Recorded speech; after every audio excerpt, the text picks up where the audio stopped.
जय हिंद बच्चों। Topper board में आपका स्वागत है। मैं आपका प्यारा इंजीनियर सतीश। तो आज का टॉपिक है हमारा अर्थमेटिक प्रोग्रेशन, समांतर श्रेणी। सबसे पहले ये जानें कि समांतर श्रेणी से हर साल मैट्रिक बोर्ड में कितने नंबर का पूछा जाता है।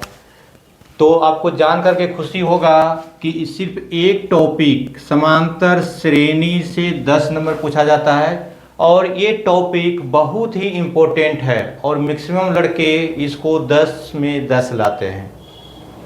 तो सबसे पहले जानें कि टॉपर बोर्ड पे आपको क्या मिलने वाला है।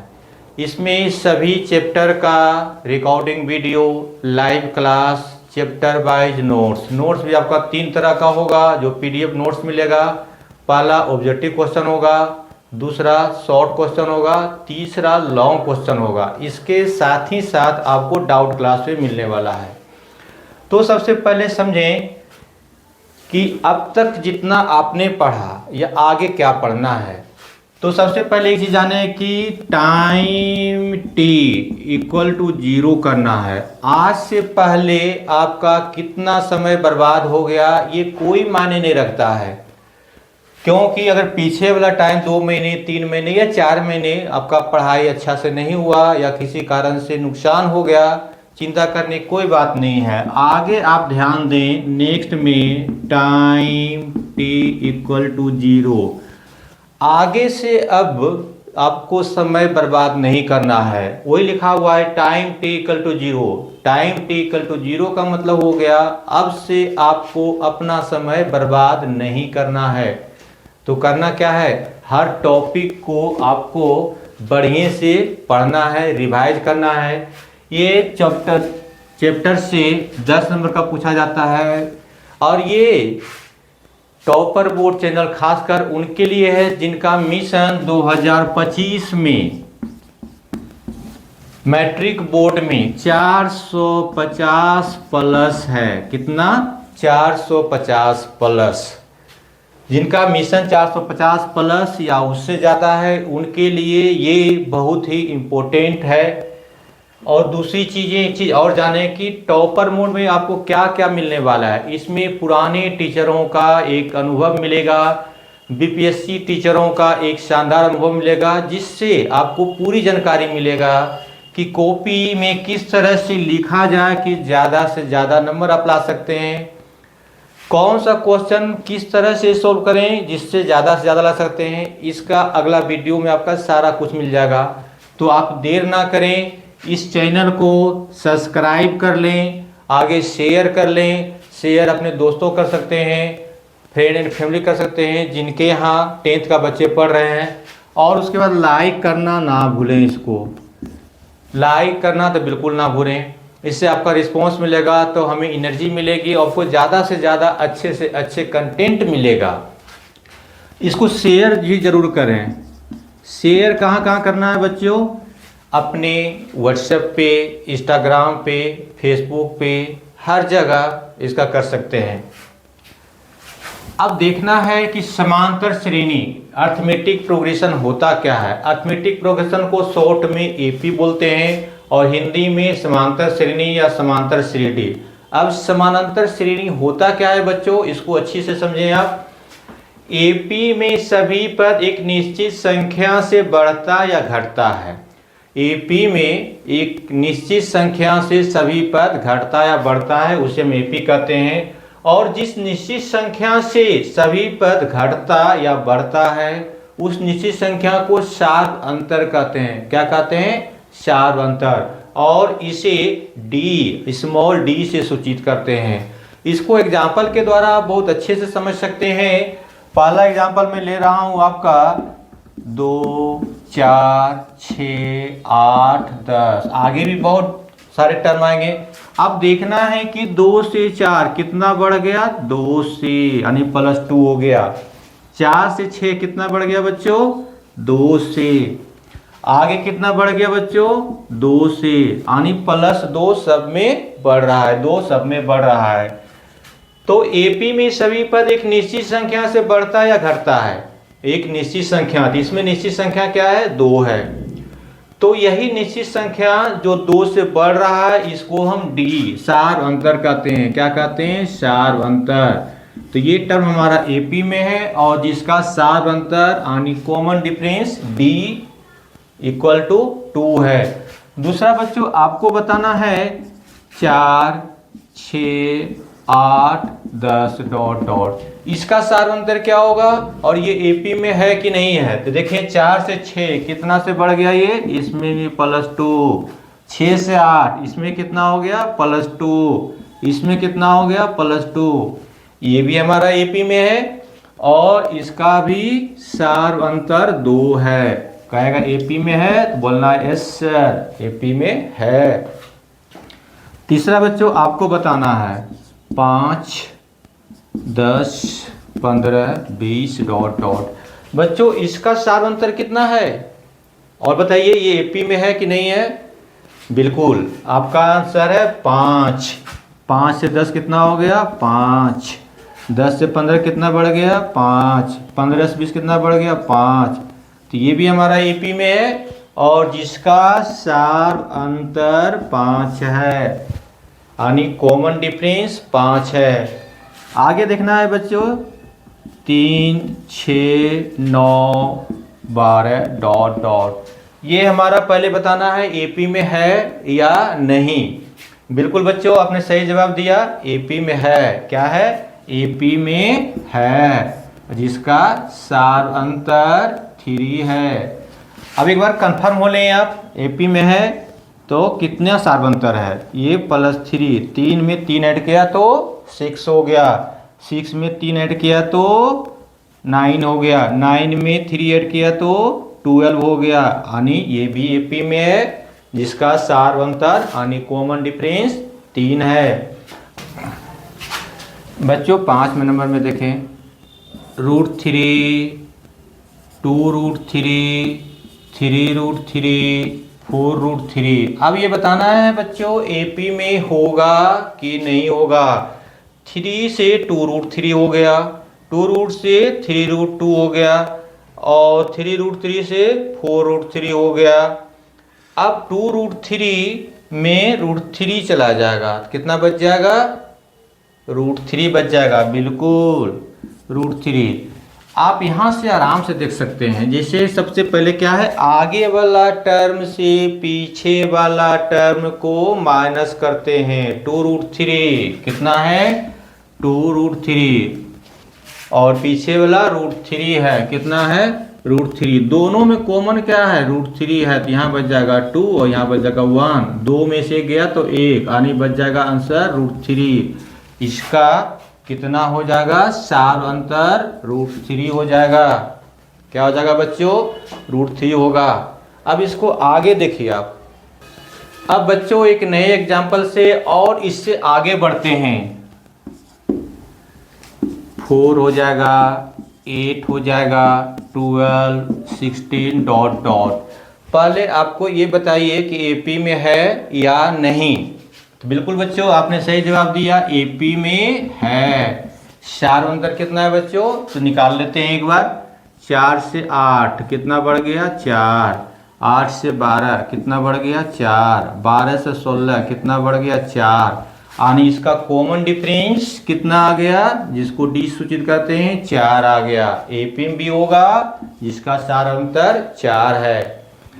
अब एक नए तरह का इसी में क्वेश्चन एराइज करता हूं मैं आपको बताना है। हाँ आपको A4 क्या होगा यानी चौथा टर्म क्या होगा। तो सबसे पहले जाने कि टर्म निकालते कैसे हैं। ये बहुत इंपॉर्टेंट है। कभी चौथा पूछ देगा, कभी पांचवा पूछ देगा, कभी छठा पूछ देगा आपसे। तो ये सबको A लिखते हैं, टर्म के नीचे A लिखते हैं। अब पहला है तो 1, दूसरा है तो 2, तीसरा है तो 3, चौथा है तो 4। क्या लिखना है 4। तो A1 का मतलब पहला टर्म, A2 का मतलब दूसरा, A3 का मतलब तीसरा, A4 का मतलब चौथा। इसमें क्या पूछा गया चौथा टर्म कितना होगा तो 16 होगा। कितना होगा 16 होगा।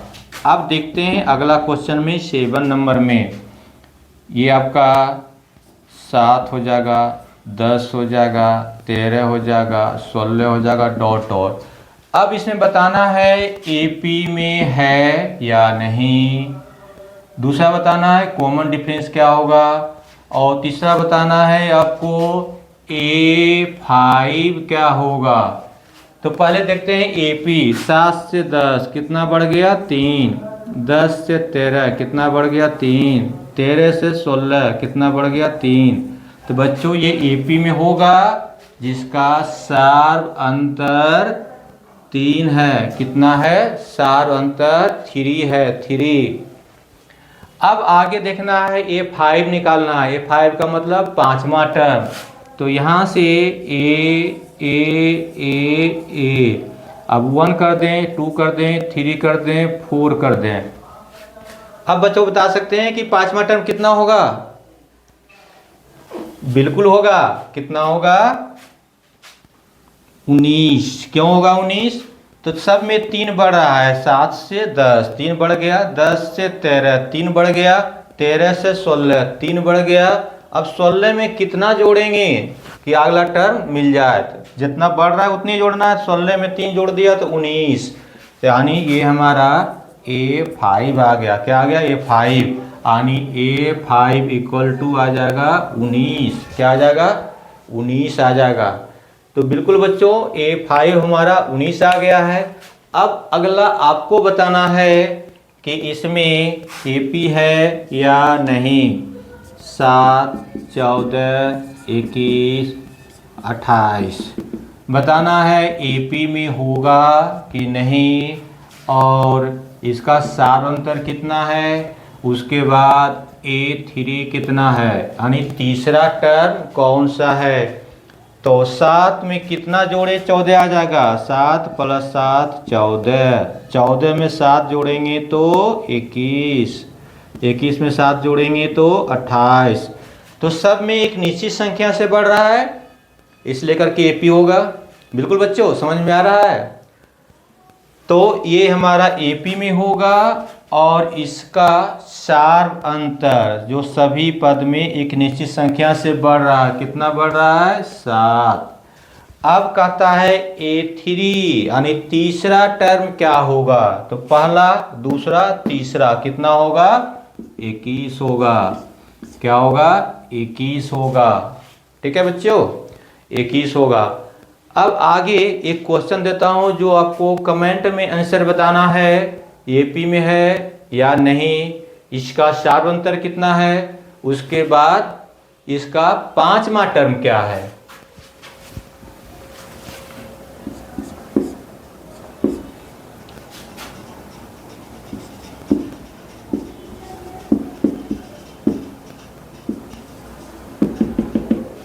तो बच्चों बताइए 6, 10, 14, 18 डॉट डॉट ये AP में है या नहीं। दूसरा क्या क्वेश्चन था?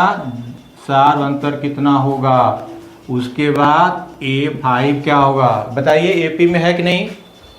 बिल्कुल बच्चों आपका बिल्कुल सही जवाब है। कितना बताया आपने? 4 होगा। तो यहाँ से 6 में 4 जोड़ा तो 10, 10 में 4 जोड़ा 14, 14 में 4 जोड़ा 18, यानी AP में है, एक निश्चित संख्या से बढ़ रहा है। जो निश्चित संख्या से बढ़ रहा है उसे सार अंतर कहते हैं। यानी सार अंतर कितना आ जाएगा हमारा? 4।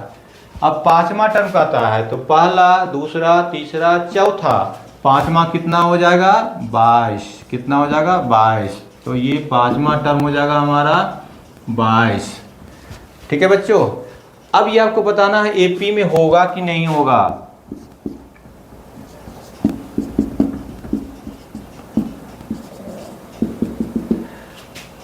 बताना है बच्चों ये AP में होगा कि नहीं होगा। बताइए जल्दी से कमेंट्स में बताइए आंसर।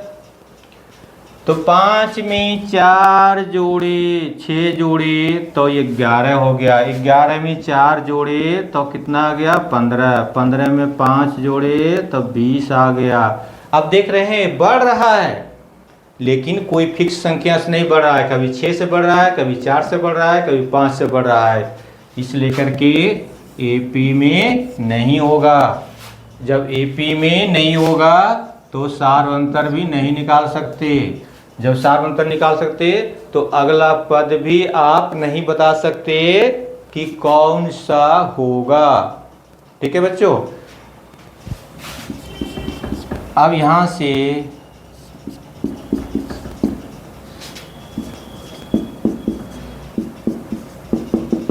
बताइए बच्चों, ये एपी में होगा कि नहीं होगा, जल्दी से बताइए। तो 7 से 10 कितना बढ़ गया 3, 10 से 12 कितना बढ़ गया 2, 12 से 14 कितना बढ़ गया 2, 14 से 16 कितना बढ़ गया 2। देख रहे हैं बच्चों, एक निश्चित संख्या से नहीं बढ़ा, पहले 3 से बढ़ा है फिर 2 से बढ़ा है। तो अगर कोई पूछेगा एपी में होगा तो बोलना है नहीं। क्या बोलना है? नहीं। अब एक और बनाना है आपको, 5, ये आपका 10, ये डब्बा है, खाली जगह भरना है 20, उसके बाद फिर डब्बा है, उसके बाद आपका 30 है। अब बताइए, खाली जगह को आपको भरना है इस बॉक्स में, यानी डब्बा में, ये खाली जगह में क्या भराएगा। अब सोचना है, एपी में है, दिया हुआ है, तो 5 में कितना जोड़े कि 10 आ गया 5। अब इसमें भी 5 जोड़ेंगे तो ये हो जाएगा 15, 15 में 5 जोड़े तब 20, अब 20 में 5 जोड़े तो 25, यानी खाली जगह पहले वाला में 15, दूसरे वाला में 25 होगा। ठीक है बच्चों, कोई दिक्कत बोलना है, बताइए जल्दी। ओके, नो सर, कोई दिक्कत नहीं है। तो आगे देखिए बच्चों, इस वीडियो में आपको एपी में है ये नहीं, ये एकदम बढ़िया से कंफर्म हो लेना है। दूसरा, सार्वंतर कितना होगा। तीसरा, कोई भी टर्म निकालने के लिए कहेगा, तीनों इस वीडियो में क्लियर कर लेना है। अब आगे देखना है बच्चों, 10, 14, 18, 22 डॉट डॉट। अब बताइए एपी में है या नहीं। उसके बाद सार्वंतर क्या है, उसके बाद A2 कितना है। 10 के बाद ये हो गया हमारा 14, तो 4 बढ़ गया, 14 में 4 जोड़ दिया तो 18, ये भी 4 जोड़ दिया तो 22, यानी एपी में है। क्यों है? एक निश्चित संख्या 4 से सभी पद बढ़ रहा है, तो निश्चित रूप से ये एपी में होगा। जिसका सार्वंतर 4 से बढ़ रहा है वही हमारा सार्वंतर होता है। नेक्स्ट में क्या है, A2, यानी दूसरा पद निकालना है आपको। तो दूसरा पद, ये पहला ये दूसरा, तो दूसरा कितना है हमारा 14, 14, ये हमारा दूसरा टर्म हो गया बच्चों। अब एक क्वेश्चन आपको बताना है, 5, 15, 25, 35 डॉट डॉट। ये बताना है बच्चों कि एपी में है कि नहीं है, जल्दी बताइए। बिल्कुल बच्चों, हमारा ये एपी में है, क्योंकि 5 में 10 जोड़े तो 15 हो गया, 15 में 10 जोड़े तो 25 हो गया, 25 में 10 जोड़े तो 35 हो गया। तो इसमें कितना ऐड हो गया 10, इसमें भी कितना हो गया 10, इसमें कितना हो गया 10। तो एपी में होगा जिसका सार्वंतर 10। अब ये आपको बताना है कि सार्वंतर कैसे निकालते हैं। बिल्कुल, आगे वाला टर्म से पीछे वाला टर्म घटा लेते हैं। तो 15 में से 10 घटाए तो 15 में से 5 घटाए तो 10, 25 में 15 घटाए तो 10, 35 में 25 घटाए तो 10। यानी सार्वंतर निकालने का सबसे आसान तरीका क्या है। सार्वंतर निकालने का सबसे आसान तरीका, सार्वंतर बराबर A2 माइनस A1 या A3 माइनस A2 या A4 minus A3 dot dot dot dot dot dot AN minus AN minus 1 अब आगे वाला टर्म से पीछे वाला टर्म घटाएंगे तो हमारा सार अंतर निकल जाएगा। सेकेंड टर्म दूसरा पद माइनस पहला पद, या तीसरा पद माइनस दूसरा, उसके बाद चौथा पद माइनस इतना। अब आप बता सकते हैं सर आपने ए एन क्या लिख दिया या ए एन माइनस वन क्या लिख दिया। ए एन क्या होता है, ए एन जनरल टर्म होता है, कोई पार्टिकुलर वैल्यू अगर एन का मान रखते हैं वही उस पद हो जाता है। अगर 5 रखते हैं पाँचवा पद, 6 रखते हैं छठा पद। जैसे आपने यहाँ 6 रख दिया तो छठा और 6 माइनस 1 तो 5 हो गया, छठा माइनस पाँचवा। यानी आगे वाला टर्म से पीछे वाला टर्म को घटा लेना है तो हमारा क्या आ जाएगा, एपी का सार अंतर। क्या आ जाएगा, एपी का सार अंतर आ जाएगा। अब एक क्वेश्चन जल्दी से बताइए, 1 या 11 कर दीजिए, उसके बाद इसको 9 कर दीजिए, 7 कर दीजिए, उसके बाद 5 कर दीजिए, डॉट डॉट। अब ये बच्चों बताइए कि हमारा एपी में है या नहीं। ध्यान से देखिए, यहाँ लिखा हुआ है एपी में सभी पद एक निश्चित संख्या से बढ़ता या घटता है। अब तक जितना भी टर्म लिख रहे थे वो बढ़ रहा था, यहाँ क्या हो रहा है, घट रहा है। 11 में -2 किया तब 9 आया, 9 में -2 किया -2 किया 7 आया, 7 में -2 किया तब 5 आया। यानी एपी में होगा और इसका सार अंतर D-2 होगा। ठीक है। अब 33, 30, 27, उसके बाद 24 डॉट डॉट। बच्चों इस क्वेश्चन को ध्यान से देखना है और बताना है एपी में है या नहीं। सोचिए 1 मिनट। यहाँ देख रहे हैं 33 के बाद 30 हो गया, यानी घट रहा है, कम हो गया। कितना से, 3 से, तो -3। 30 में -3 किया 27, 27 में -3 किया 24, यानी एपी में है और सार अंतर -3 है। एक क्वेश्चन बताना है तुम, बहुत ही अच्छा शानदार। 10 10 10 10 सब में बस कर दिया, 10 और बस। अब 10 के बाद 10 ही है, 10 के बाद 10 ही है, 10 के बाद 10 ही है। ये कितना से बढ़ा या घटा, 0 से। ये भी 0 से, ये भी 0 से। तो बता सकते हैं एपी में है या नहीं। होगा। क्यों होगा कि यहाँ लिखा हुआ है एपी में सभी पद एक निश्चित संख्या से बढ़ता या घटता है। एक निश्चित संख्या होना चाहिए जिससे या तो घटे या तो बढ़े। अगर ऐसा होता है तो एपी में आता है। तो इसमें 0 क्या है, एक निश्चित संख्या है। 0 एक निश्चित संख्या है, यानी एपी में होगा। क्या है, एपी में होगा जिसका सार अंतर 0 होगा। क्या होगा, सार अंतर 0 होगा। ठीक है बच्चों। तो ये क्वेश्चन आपको बताना है ये एपी में है कि नहीं है। -5 -5 -5 ये एपी में है या नहीं है। तो सार अंतर कितना है, इसका आंसर कमेंट्स में आप ज़रूर लिखें। इससे आगे मैं मिलूँगा नेक्स्ट वीडियो में। इस चैनल को ज़्यादा से ज़्यादा सब्सक्राइब करें, शेयर करें और इस वीडियो को स्टेटस हर जगह लगा लें कि हर बच्चे, हर आपका दोस्त, हर आपका कलीग मैक्सिमम नंबर उठा सके। फिर मिलते हैं बच्चों अगले वीडियो में, इससे आगे कंटिन्यू करूँगा।